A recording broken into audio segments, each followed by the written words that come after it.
मराठी मुलाच्या कथेमध्ये आपले स्वागत आहे. हाय मित्रांनो, कसे आहात? आजच्या कथेचे नाव आहे शेजारच्या आत्तू. माझे नाव दीपक. मी BSc ची एक्झाम दिली होती. आम्हाला सुट्टी लागली होती. आम्ही शहरात राहतो. आम्ही एका लहान बिल्डिंगमध्ये राहतो. माझ्या आईची एक फ्रेंड आहे. मी 5 वर्षाचा असल्यापासून तिची ती फ्रेंड आहे. मी तिला अत्तू म्हणतो. आमच्या बाजूला राहतात. त्या अत्तूचे पती एका मोठ्या कंपनीत कामाला होते. त्यांना चांगला पगार होता. त्यांचे वय असेल 43 आणि अत्तूच्या पतीचे वय 58. अत्तूच्या पतीच्याकडे भरपूर पैसा होता. ते चांगल्या कंपनीत कामाला होते. त्यामुळे अत्तूच्या पतींना मी मामा म्हणायचो. मी अत्तूच्या घरात असतो. मी त्यांच्याच घरात असतो. मामा असले की त्यावेळी मी त्यांच्या घरात असतो. मी आणि मामा बसलो होतो. त्यावेळी मामांना कॉल आला कंपनीतून. त्यांना मोठ्या साहेबांनी बोलवलं होतं कंपनीत. ते कंपनीत गेले आणि आम्हाला लगेच मामांचा अत्तूला कॉल आला.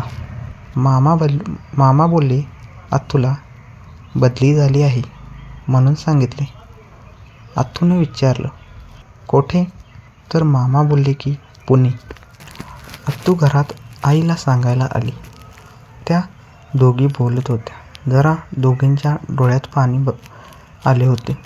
आई बोलू लागली की दीपकला घेऊन जावा, सुट्टी आहे. अत्तू पण बोलणार होती त्याला घेऊन जातो म्हणून. तोपर्यंत आई बोलली. अत्तू म्हणत होती, मला तिथं जाऊन गमणार नाही म्हणून ह्याला घेऊन जाते. आणि आई बोलली, जावा घेऊन. मामा आले घरी आणि म्हणाले मला, दीपक तू पण चल म्हणून. मी पण म्हणालो, हां येतो. 2 दिवसात जाणार होतो. आम्ही सगळी तयारी केली. मामांच्या गाडीतून आम्ही जाणार होतो.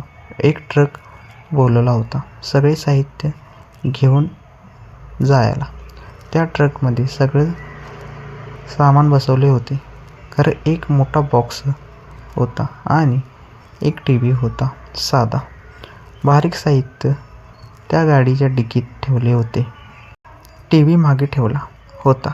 खरं तो एक बॉक्स होता तो पुढे बसत नव्हता म्हणून TV पुढच्या शीटवर ठेवला आणि तो बॉक्स मागच्या शीटवर ठेवला. तो बॉक्स ठेवला होता. मागची डिगी पण साहित्याने भरली होती. अत्तूला मी बोललो, तुम्ही जावा. मामा बोलले, का? तर मागे कोणीतरी एकटंच बसत होतं, एवढीच जागा होती. अत्तू बोलली की काय होत नाही, चल मागे बसू. मामा पण बोलले, नाही काय होत नाही, चल म्हणून. मी माझ्या बॅग घेऊन आलो. मामाच्या गाडीत मागे कोंबून बॅग ठेवल्या. मामा गाडी चालवायला बसले होते. मी आणि अत्तू मागे बसलो होतो. तिथं एकटंच बसू शकतो तिथे आम्ही दोघं बसलो होतो. मामा होते पुढं. त्यांना मागचे काय दिसत नव्हतं.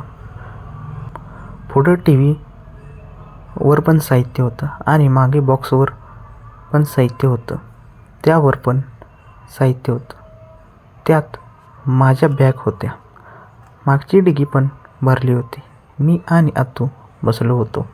आम्हाला मामांची एक साईड दिसत होती आणि उजवी साईड फक्त त्यांची दिसत होती.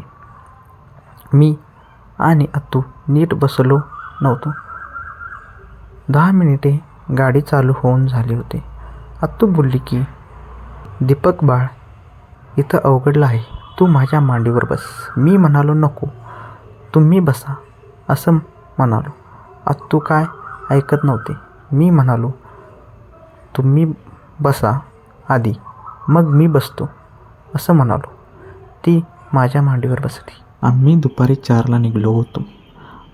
आत्तूनं ड्रेस घातला होता, कुर्ती टाईप. माझ्या मांडीवर आत्तू बसली होती.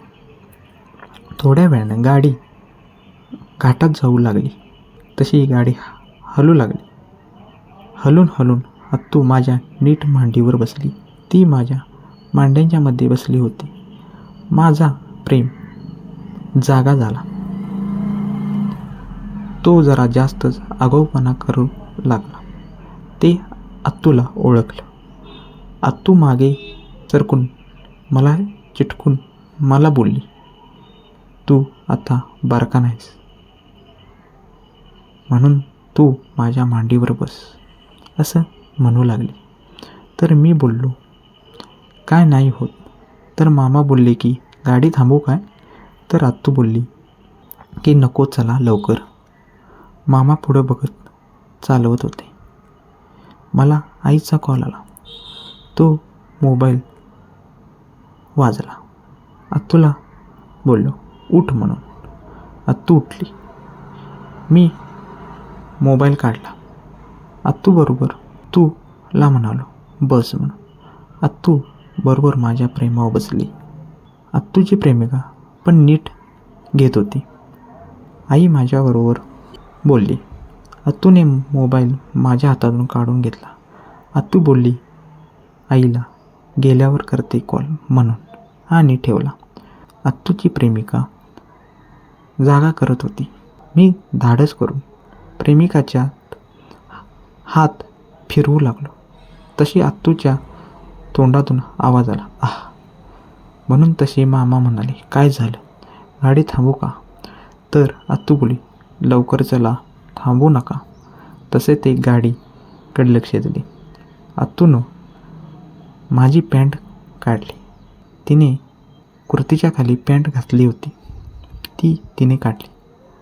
माझा प्रेमाळू आणि तिची प्रेमाळू जवळ येऊन खेळू लागले. जवळ आल्यावर तिने मामांच्या खांद्यावर हात ठेवला. तसे मामा मागे बघू लागले. त्यांना काय कळले नाही. प्रेमाळू आणि प्रेमिका गाडीत हळूहळू 25 ते 30 मिनिटे खेळले आणि दमले. दोघेही शांत झाले. पुण्यात पोचलो. पुण्यात पोचेपर्यंत 3 वेळेला खेळलेत. जरासुद्धा मामांना कळले नाही काय झालं आहे ते. मी आणि आत्तू खेळत कधी झोपलो होतो ते कळले नाही. मामाने तिथं जाऊन, मामा जिथं कामाला होते त्यांच्या रूम होत्या राहायला, तिथेच आम्ही 12ला रात्री पोचलो. मामाने आम्हाला उठवले. आम्ही खेळून झोपलो होतो. मस्त झोप लागली होती. उठलो, काका पुढं होते आणि मी आणि आत्तू मागे होतो. आत्तू बोलली, खेळतोच भारी, असे बोलली. आणि चालत चालत जाताना बोलली, काकाबरोबर खेळून 2 ते 3 वर्ष झाली. आता तू इथे आहेस तोपर्यंत तुझ्याबरोबर आता मी रोज खेळीन. कशी वाटली स्टोरी? लाईक करा, शेअर करा, सबस्क्राईब करा. धन्यवाद.